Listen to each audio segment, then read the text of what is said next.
this is being webcasted and millions of people are watching you all over the world as Indians. I think we've got two responsibilities. One is a people's responsibility, I have the other is a decided leader's. from now on I will not use the word Indian. Did we make a mistake then in converting our name from Bharat to India? A serious mistake. So we might hear Bharatvasi much more, You're- Bharatiya much You're more. leaving us out, we are from the south. Then you learn a little bit of Hindi then. No, you won't. You want? No. Why? Don't try to teach everybody Hindi. You don't try to teach everybody Tamil. I think this is one thing I would like to request the present Prime Minister. We must rename this country in a way it reverberates in everybody's hearts. Wow. Bharat means Bharata. Bhava means sensation. Because your whole experience of life is sensory right now. What you see, what you hear, what you smell, what you taste, what you touch are different types of sensations. So sensation is the basis of your experience right now. This is the fundamental of your experience. Bha means sensation, out of which comes emotion. Right.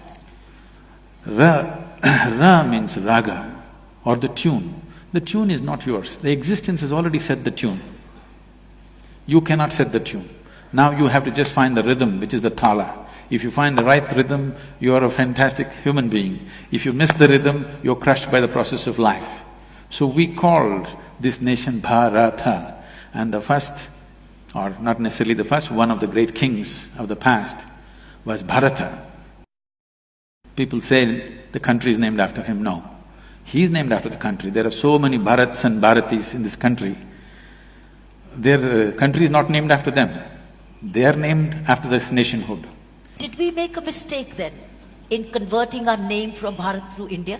A serious mistake, because you need to understand this. Whenever somebody occupies a nation, any conquering forces, when they take over certain nations, first thing they will do is they'll change your name. This is the technology of dominance. This is the technology of enslaving. You must see, if you look at the African-American history, when African people were brought in, the first thing is, at the port, their names were changed. Whatever they had African names, they were taken away and some silly names will be given. That's what has been done to us. Thiruvananthapuram is Trivandrum, okay? Chennai is Madras. We don't know whether we're mad or we're rascals. Like this, India, what does it mean? It doesn't mean anything. So if I give you a meaningless name, you will become a meaningless, stupid person in front of me, because I have a meaningful name, I have a tradition, I have a culture, you have nothing. So in that context, we have become India. This is the first thing, because the concept of a nation must sink into everybody's mind. Yes. Because nation is just an idea.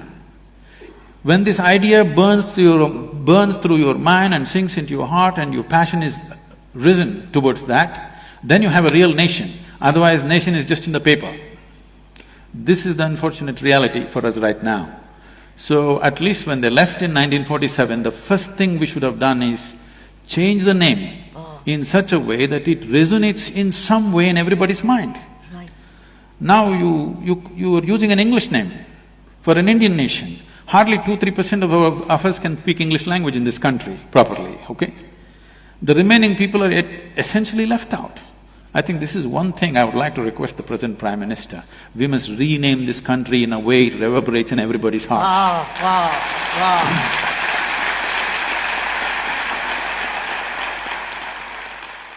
I know a whole lot of intellectual crowd will say, what is in a name? Yes. Okay, call yourself Tobu, call yourself Momo. People are doing that. Yes. I'm not saying… I'm not against anything. All I'm saying is, when you utter your name, you must understand there is sound. Whatever we utter is only a sound. The meaning is only a psychological thing, a social thing. Right now if I say Kiran, it's only a sound. The meaning is psychological and social. Leave the meaning of it. The sound is existential and it has a power. Bharat has power. This power has to reverberate through everybody's hearts in this country. And the idea of what it means to be an Indian, the fundamental concept, 5 things you must know about being an Indian, this must get across to every human being. Because if every human being who lives in this country, if his aspirations are not the same as the national aspiration, then you don't have a nation, you just have names. It is not just that the name will do everything. Name has to inspire passion in people for the nation. Yes. Right now, they have only hormonal passions going. There's no passion for the nation. Yes. Okay? Yes. So that is why what is happening to the woman is happening. Yes. So, it is not that a name is a solution for everything, but nationhood. Why nationhood is important is, why can't we think about the whole world? We can.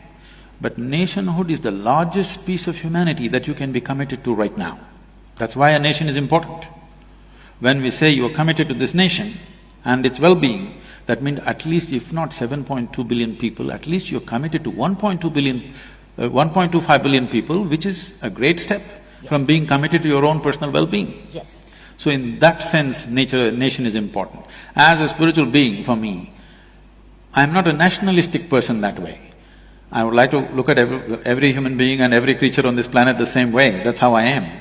But nation is important because the scope of one's passion, involvement and concern has expanded beyond likes and dislikes of two people sitting here.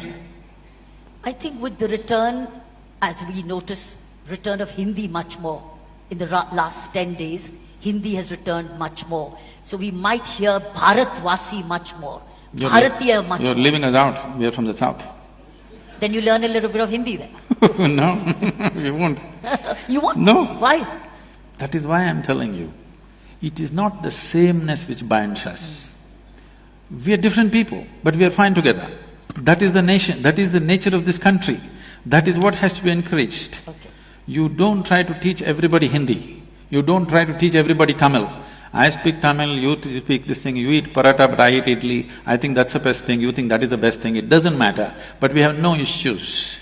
In the same family you can work, 5 people are there, they're worshipping 5 different gods, but no problem, in the same room.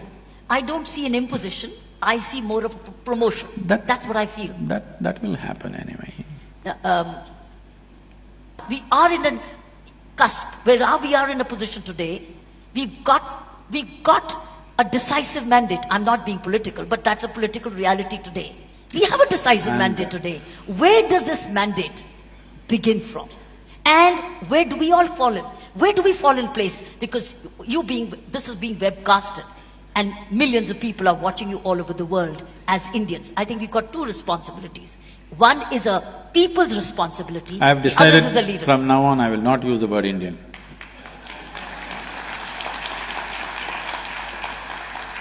Why? Yeah, I would like to use the word Bharat. I told you, Hindi is coming in. I have started the movement. That's the Hindi name of India anyway. No, it is Hindustan. We also call it Hindustan. Yes, actually Hindustan describes the geography, Bharat describes the culture. Right. I think a time has come Very nice. where our identity has to be cultural, because culture is inclusive. This is something we must understand. When his 7 sages, who are now considered the celebrated Saptarishis of this country, you must understand this first of all. The greatness of this nation is in pursuit and accomplishment of spiritual dimensions. It is this spiritual thread which is holding the country together, this longing to know. If you hack it, then you cannot maintain the sovereignty of this country, believe me.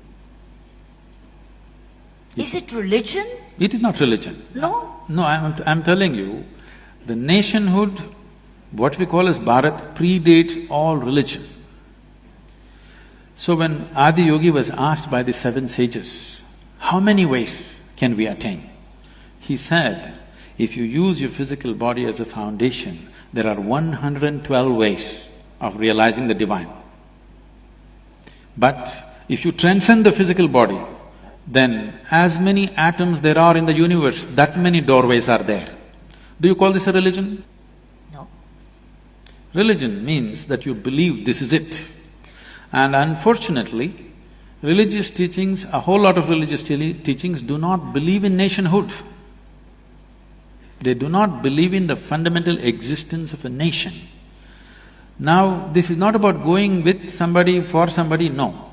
First of all, we must decide, are we a nation? If we are, the idea of a nation should be burnt into everybody's head. How? Where do we begin from? Schooling, of course.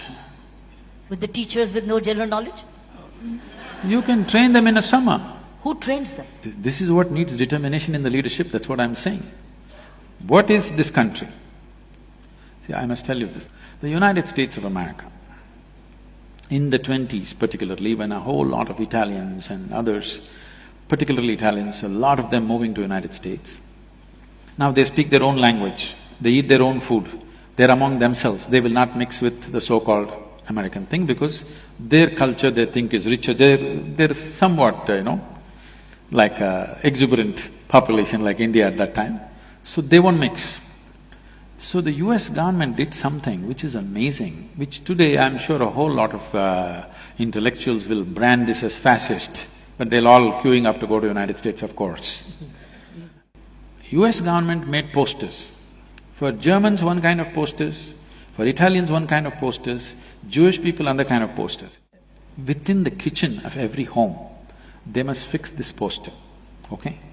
It's a government-released poster. Wow. Where an Italian housewife, how she should serve an American breakfast every day in the morning, how she should be dressed, how the table should be set, what should be for breakfast. For lunch, dinner you can eat Italian, but breakfast should be American. Wow. You understand? I'm saying this may sound fascist, Yes. but it is with this they integrated different ways. I'm saying even something so small as what you're eating for breakfast, the government is looking at it because they're interested in making a nation. Wow. I was amazed. I saw that poster is still with me somewhere. I was amazed to see that somebody went into such elaborateness of putting people together.